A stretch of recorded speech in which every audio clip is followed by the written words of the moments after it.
Hey YouTube, this is Southern Prepper 1. Today I'm going to talk about security, perimeter security. A lot of this stuff that I'm going to show is not something you could do because you might live in the city, live in the suburban area, and it might just be out of place. So just keep these in the back of your heads, and then if a security threat happens or a worst case situation happens, you can add something to it. You might not be at your house. You might go to a friend's house that has a farm or something, and they might not be thinking about this. So when you get there, you can say, hey, let's implement a few of these little tricks so we can increase our security. First, I want to talk about gates. These are the type of farm gates that everyone out here has. The nice thing about these is they work great, they're cheap, but they cause a problem because you see these rails going up. It's just like a ladder. If you're on the outside, you can just climb up and get over them. So this is what I do to slow people down. Go ahead and get you some fencing. The smaller the squares, the better. This is, I think, 2 by 4 inches. And what this does is it keeps, you can't put your foot on it. So if you're on the outside, you can't get your foot in here to get a toe hold to go over the fence. It does help. But you still have this big rail on top. A lot of guys can just put their hands here and throw one foot up and get over, no problem. You can do a few things. Now you might not be able to do this now, but after the fact you might be. Take barbed wire. I just threw this up here just to show you.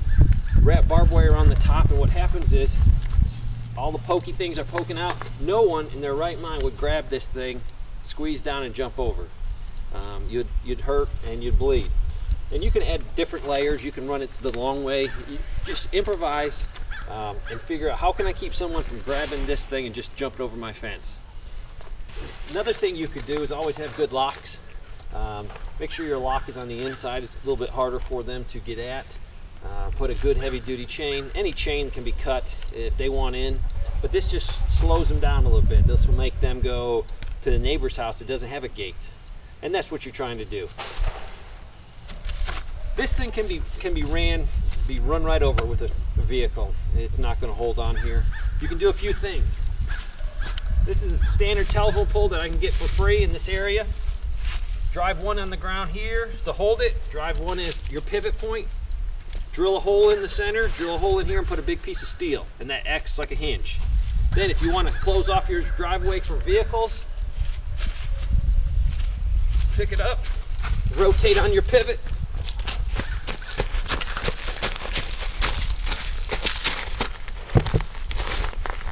There's a hole here and a hole in there, drop your piece of steel. Now, you can also put a chain across it and put a lock. This won't stop everything for sure, but it will help. Also, when you put your gate up, when you put your hinges up, make sure one hinge is pointed down and one's pointed up.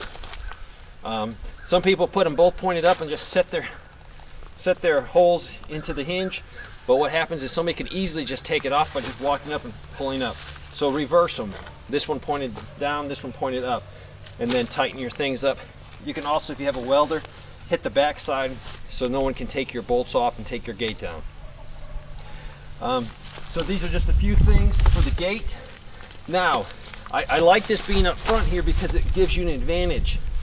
You can quickly get off your property very quickly without opening the gate by simply just jumping on here and then jumping over. Very easy to do if you need to get out quickly. This is just standard field fence, common out here in the country. What you can do, I go ahead and put 1 or 2 steel rods between each of the wooden posts, and then I attach the fencing to the post by some drilled holes. What this does is someone can't grab it, lift up, and scoot underneath it. This really solves that problem. You can also increase your security to keep small animals out by running barbed wire in each hole and then using